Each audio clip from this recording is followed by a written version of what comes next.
Good morning students. Part 1 जीव जगत हम ख़त्म कर चुके थे। इसका पार्ट 4 अभ्यास प्रश्नों के रूप में हम लेते हैं कि हमारी बुक में कौन कौन से अभ्यास प्रश्न दिए हुए हैं और उनके उत्तर हम किस प्रकार से लिख सकते हैं। तो आइए स्टूडेंट्स हम शुरू करते हैं।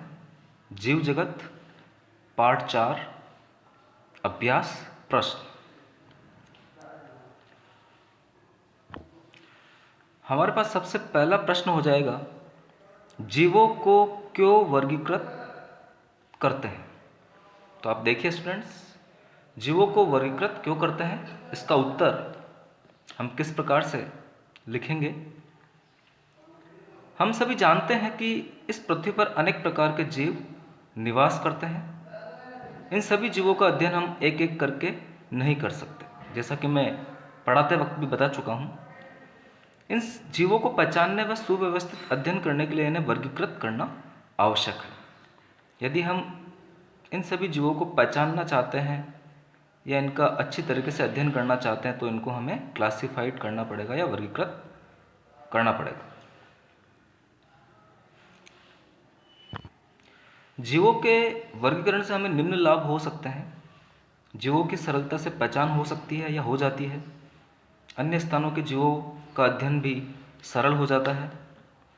समूह बनाकर सभी जीवों का अध्ययन किया जा सकता है, बहुत ही इंपॉर्टेंट पॉइंट है। इससे जीवों में समानताओं व असमानताओं का पता लगाया जा सकता है, जिससे जीवों के विकासीय संबंधों का पता चलता है। तो इस प्रकार से स्टूडेंट्स जीवों को वर्गीकृत करना जरूरी है, क्योंकि वर्गीकरण से हमें बहुत सारे लाभ प्राप्त होते हैं। क्वेश्चन नंबर 2 की आगे हम बात करते हैं। प्रश्न नंबर 2 है हमारे पास, वर्गीकरण प्रणाली को बार बार हम क्यों बदलते हैं। तो देखिए स्टूडेंट्स, आप इसका उत्तर हम निम्न प्रकार से लिखेंगे। नई नई खोजों और विकास के साथ साथ वैज्ञानिक अध्ययन का भी लगातार विकास होता रहता है। हम देख रहे हैं स्टूडेंट्स कि नई नई खोजें और विज्ञान में काफ़ी विकास हो रहा है, तो वैज्ञानिक अध्ययन भी लगातार विकसित हो रहा है। पुराने समय में वैज्ञानिक जीवों का वर्गीकरण उनके आवास तथा गुणों के आधार पर करते थे। यदि हम पुराने समय की बात करें तो जो वैज्ञानिक थे वो जीवों का वर्गीकरण उनके आवास के आधार पर, उनके गुणों के आधार पर करते थे। उसके बाद बाह्य आकारिकी, एक्सटर्नल मॉर्फोलॉजी को वर्गीकरण का मुख्य आधार बनाया गया, या ये वर्गीकरण का मुख्य आधार बनी। आप याद रखेंगे, बाह्य आकारिकी वर्गीकरण का मुख्य आधार बनी। इसके बाद जब सूक्ष्मदर्शी व अन्य उपकरणों की खोज हुई तो जीवों की आंतरिक संरचना तथा भ्रूणिकी, एम्ब्रियोलॉजी का उपयोग वर्गीकरण में होने लगा। यानी धीरे धीरे वर्गीकरण प्रणाली जो है वो नई नई खोजों के साथ चेंज होती जा रही है। समय के साथ साथ और भी नई जातियों की जीवों की और जीवाश्मों की खोज हुई, तो वैज्ञानिकों को सुव्यवस्थित वर्गीकरण करने के लिए वर्गीकरण प्रणाली में बदलाव की आवश्यकता महसूस हुई। वर्तमान में कोशिकीय संरचना, गुणसूत्र, जैव रासायनिक विश्लेषण, जीन संरचना तथा डीएनए में समानता का उपयोग जीवों के बीच संबंध स्थापित करने में और वर्गीकरण में किया जा रहा है। तो हम देखते हैं कि समय के साथ साथ वर्गीकरण प्रणाली भी बार बार बदलती रहेगी। तो आप अच्छे से दोनों प्रश्नों के आंसर याद करिए और लिखिए। प्रश्न नंबर 3 आगे हम लेते हैं। जिन लोगों से प्राय आप मिलते रहते हैं, आप उनको किस आधार पर वर्गीकृत करना पसंद करेंगे। तो इसका आंसर आप देखिए। हम उन्हें उनकी आकारिकी, व्यवहार, पहनावे व भाषा आदि के आधार पर पहचानते हैं। प्रत्येक व्यक्ति का तरीका अलग हो सकता है, फिर भी मैं इन्हें निम्नानुसार वर्गीकृत करूँगा। परिवार के सदस्यों को अलग वर्गीकृत कर दूंगा, रिश्तेदार को अलग वर्गीकृत कर दूंगा, पारिवारिक मित्र के आधार पर, सहपाठी के आधार पर, स्कूल मित्र के आधार पर, अपने से बड़े, अपने से छोटे, समान उम्र वाले, लिंग, स्त्री और पुरुष, ऊंचाई के आधार पर और खेल मित्रों के आधार पर मैं इन्हें बांट दूंगा। तो इस प्रकार से जिन लोगों से हम मिलते हैं उन्हें इस आधार पर वर्गीकृत किया जा सकता है। क्वेश्चन नंबर 4 देखिए स्टूडेंट्स, हमारे पास क्वेश्चन नंबर 4 हो जाएगा।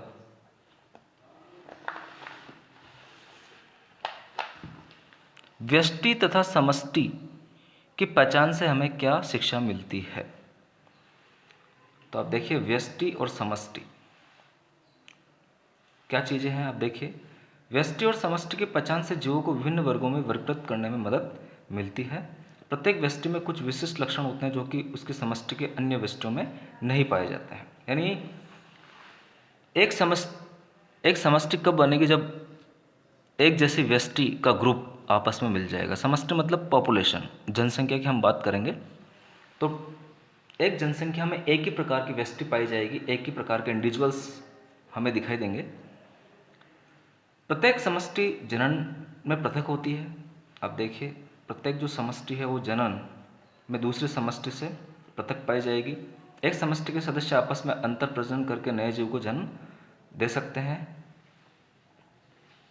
एक समष्टि के सदस्यों में समानता होती है तथा ये अन्य समष्टि से असमान दिखाई देते हैं। एक पॉपुलेशन के सदस्य आपस में समानता दिखाएंगे और दूसरी पॉपुलेशन से ये भिन्न होंगे। समष्टि के प्रत्येक सदस्य का कैरियोटाइप एक समान होता है। यदि हम समष्टि के कैरियोटाइप की बात करें, गुणसूत्रीय संगठन की बात करें, तो वो एक जैसा दिखाई देगा एक समष्टि का। एक समष्टि के सदस्यों में आंतरिक संरचना में समानता पाई जाती है। एक समष्टि के जो सदस्य होते हैं वो आंतरिक संरचना में भी समानता दिखाएंगे। इस प्रकार से हम कह सकते हैं कि व्यष्टि व समष्टि के अभिलक्षणों की जानकारी से एक जैसी व्यष्टियों में या विभिन्न प्रकार के जीवों में समानताओं व विभिन्नताओं की पहचान करने में मदद मिलती है। तो इस प्रकार से व्यष्टि और समष्टि का अध्ययन हमारे लिए उपयोगी हो जाएगा। प्रश्न संख्या 5 हम देखते हैं। आम का वैज्ञानिक नाम निम्नलिखित है, इनमें से कौन सा सही है? तो हिंदी नामों को नहीं देखकर स्टूडेंट्स आप इंग्लिश नामों को आप देखेंगे। हमने यूनिवर्सल रूल, सार्वत्रिक रूल भी पढ़े हैं। तो अब देखिए ए वाला जो नाम है वो गलत हो जाएगा, क्योंकि जाति का नाम अंग्रेजी वर्णमाला के बड़े अक्षर से चालू हो रहा है। इंडिका में आई जो आया है वो बड़ा अक्षर आया है। और दूसरा वाला हमारा सही हो जाएगा, क्योंकि वंश का नाम कैपिटल लेटर से चालू होगा और जाति का नाम स्मॉल लेटर से चालू होगा, क्योंकि जाति का नाम अंग्रेजी वर्णमाला के छोटे अक्षर से प्रारंभ है। आगे आप देखिए, हम प्रश्न संख्या 6 लेते हैं। टैक्सोन को परिभाषित करिए। विभिन्न पदानुक्रम स्तर पर टैक्सा के कुछ उदाहरण दीजिए। तो स्टूडेंट्स, किसी भी स्तर का वर्ग के समूह टैक्सोन कहा जाएगा, या हम कह सकते हैं कि वर्गीकरण के पदों को हम टैक्सोन वर्ग कहते हैं। यह किसी भी स्तर पर जीवों के समूह को दर्शाता है। और टैक्सोन के उदाहरण आपके हो जाएंगे जैसे जगत, संघ, वर्ग, कुल, गण, वंश, जाति।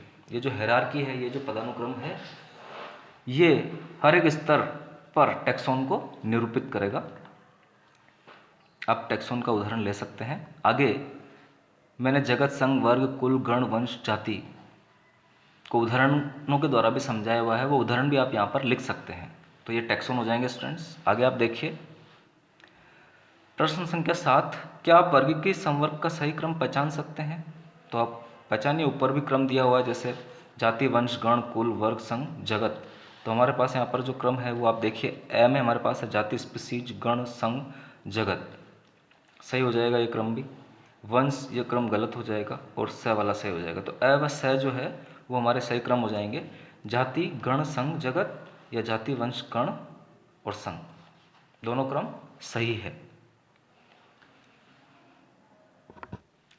प्रश्न संख्या 8 की हम बात करते हैं। जाति शब्द के सभी मानवीय वर्तमानकालिक अर्थों को एकत्र कीजिए। क्या आप अपने शिक्षक से उच्च कोटि के पौधों, प्राणियों तथा बैक्टीरिया के स्पीसीज का अर्थ जानने के लिए चर्चा कर सकते हैं? तो देखिए स्टूडेंट्स, हम जाति की विभिन्न परिभाषाएं सबसे पहले लिखते हैं। पहली परिभाषा हो जाएगी, जाति एक समान आकार की आंतरिक संरचना, कार्य की तथा कोशिकीय संरचना वाले जीवों की प्राकृतिक जनसंख्या है। जातीय वर्गीकरण की आधारीय इकाई है जिसमें एक जाति के जीव समान आनुवंशिक गुण रखते हैं। और तीसरी परिभाषा हो जाएगी, जाति ऐसे संरचनात्मक रूप से समान जीवों का समूह है जो आपस में मुक्त लैंगिक जनन द्वारा संतान उत्पन्न कर सकते हैं, परंतु अन्य जाति के जीवों से जनन में पृथकता दिखाते हैं, पृथकता दर्शाते हैं, रिप्रोडक्टिव आइसोलेशन दिखाएंगे। हम सभी जानते हैं कि उच्च पादपों जंतुओं में लैंगिक जनन पाया जाता है, अतः इनकी जाति को निर्धारित करने के लिए जनन पृथकता या रिप्रोडक्टिव आइसोलेशन का उपयोग किया जाता है। अतः परिभाषा 3 जो है वो इनके लिए सही हो जाएगी। अब यदि जीवाणुओं की हम बात करें तो जीवाणुओं में मुक्त प्रजनन, फ्री रिप्रोडक्शन, एसेक्सुअल रिप्रोडक्शन होता है तथा जनन पृथकता इनमें नहीं पाई जाती है। इसलिए जीवाणु की जाति का निर्धारण आकारिकी के आधार पर किया जाता है। अतः परिभाषा 1 जीवाणुओं के लिए सही हो जाएगी। क्वेश्चन नंबर 9 हम देखते हैं। निम्नलिखित शब्दों को समझिए तथा परिभाषित कीजिए। सबसे पहला शब्द हमारे पास संघ या फाइलम। तो लेसन पढ़ाते वक्त भी मैंने इसे समझाया था स्टूडेंट्स, आप फिर से देख लीजिए। समान गुणों वाले वर्गों का समूह, यानी समान गुण रखने वाले क्लासेस या वर्गों का समूह हम संघ कहलाएगा। जैसे मत्स्य, उभयचर, सरीसृप, जो पिसीज है, एम्फीबियंस है, रेप्टाइल्स है, एवीज है, मैमल्स है, स्तनधारी जंतुओं को एक ही संघ कोर्डेटा में रखा गया है। इन सभी जंतुओं में रीढ़ की हड्डी पाई जाती है। पौधों में समान गुणों वाले वर्गों को एक ही डिवीजन में वर्गीकृत किया जाएगा।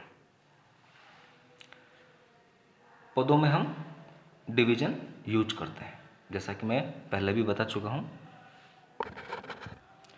आगे हम वर्ग या क्लास की बात करते हैं।